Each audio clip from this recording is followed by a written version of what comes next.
Hello, students. Welcome to the online class once more. So, today we will try to complete voice, right?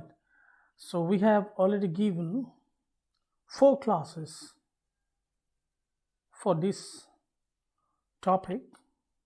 In fact, we have done 4 classes on this topic, that is voice. Now, today it is voice part 5. Okay, 4 classes. This is the 5th class.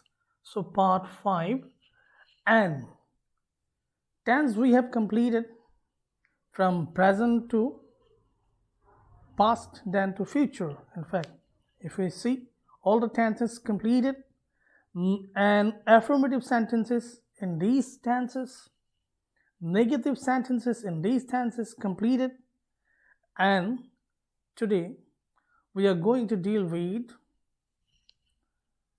interrogative sentences. Okay, now before going to change an interrogative sentence to passive voice, we must understand the structure of an interrogative sentence. Now you see, interrogative sentences can be made in 2 forms. Number 1, with the help of WH questions and with the help of modal auxiliary verbs, right? So we will be dealing with WH questions first, then modal auxiliary verbs. Now, what are WH questions? Words like, in fact, the words which start with WH, and one exception is there, that is H only, that is how, which in fact start with WH are called WH words. And these words are used in making questions. Let us see this. For example, what, where, why, which, whom, and each I told you, that is how. Okay, so what, where, why, which, whom, how, all these words are called WH words, and the questions where we find these words are called WH questions. Okay, and modal auxiliary verbs,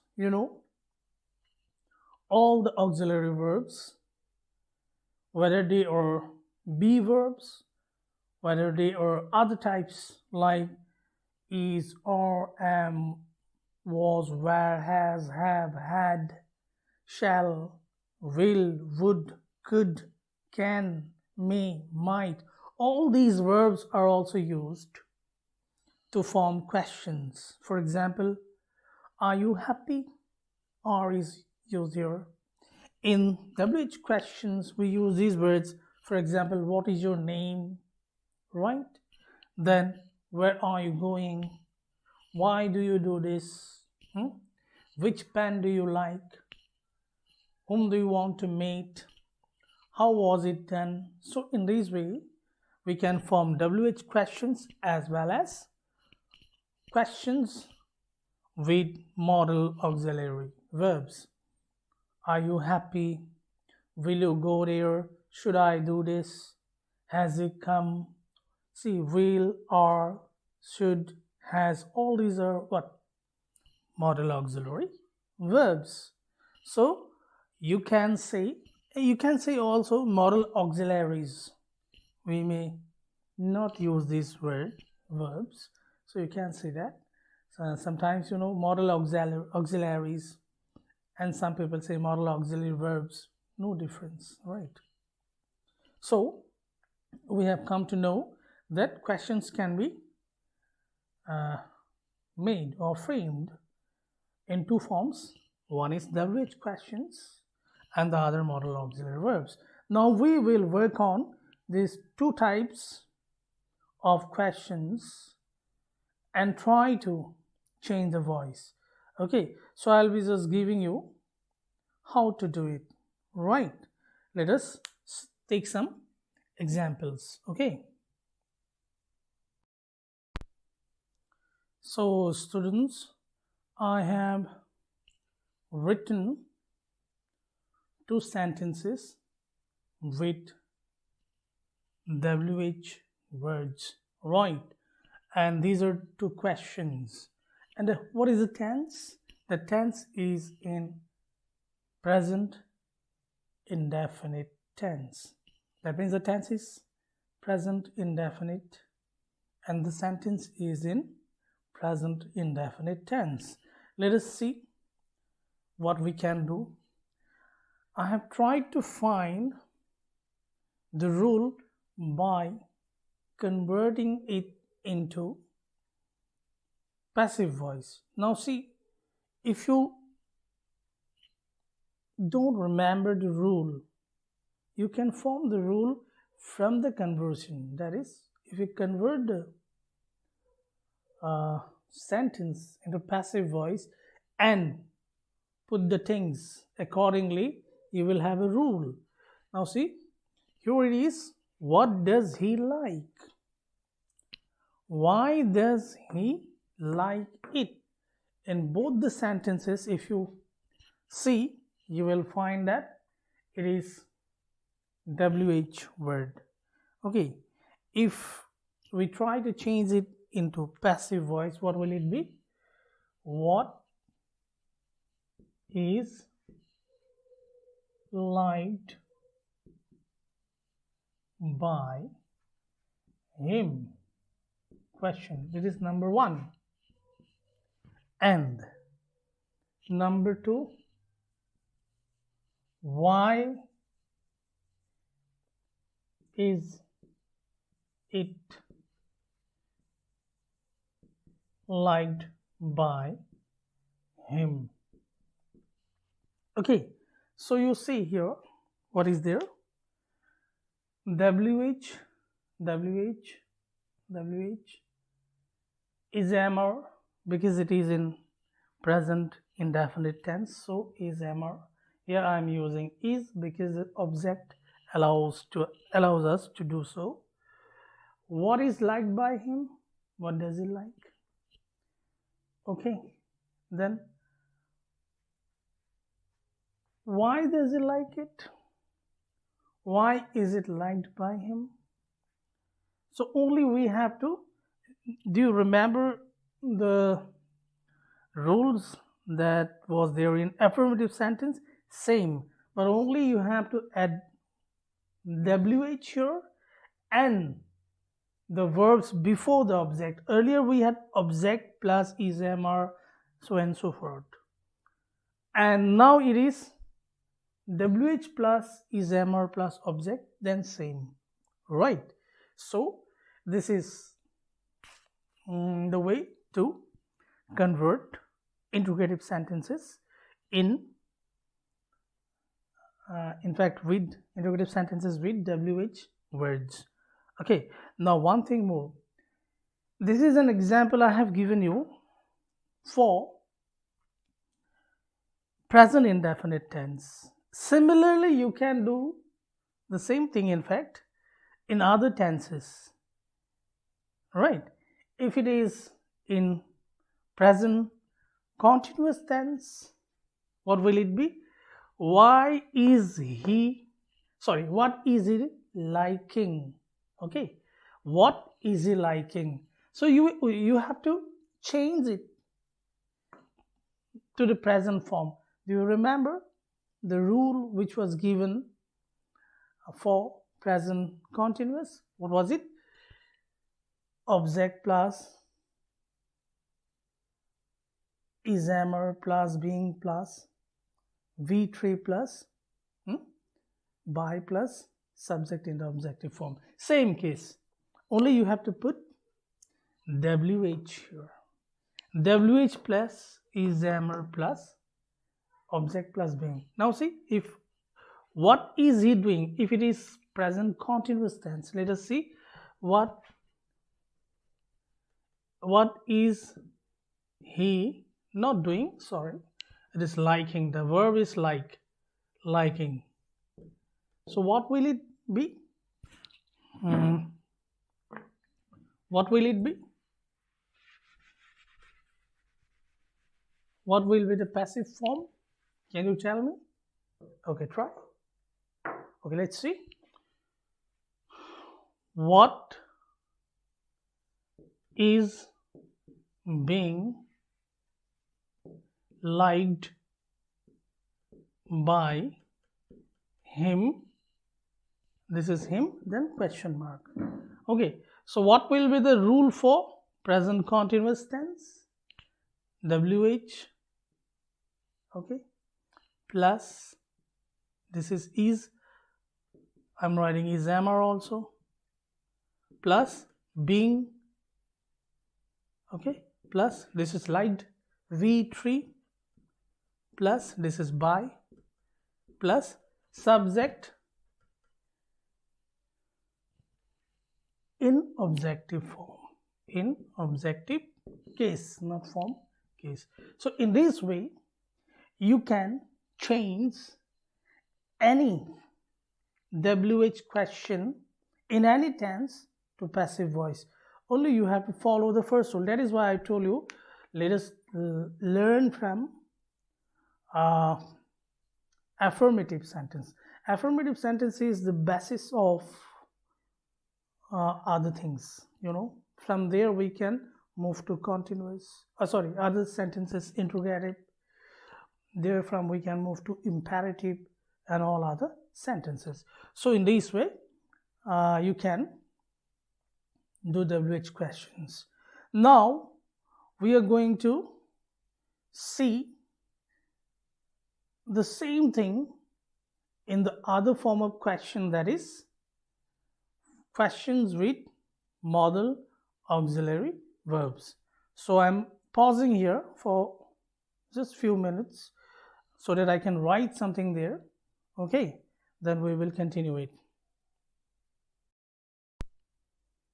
So students, I have written in present tense some questions with modal auxiliary verbs. Okay, now you see the first is in present indefinite, does he play football?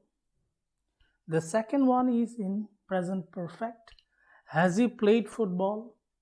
The third one is in continuous tense, that is present continuous tense, is he playing games? Now I have changed games in order to bring the word are. Okay, so let us see.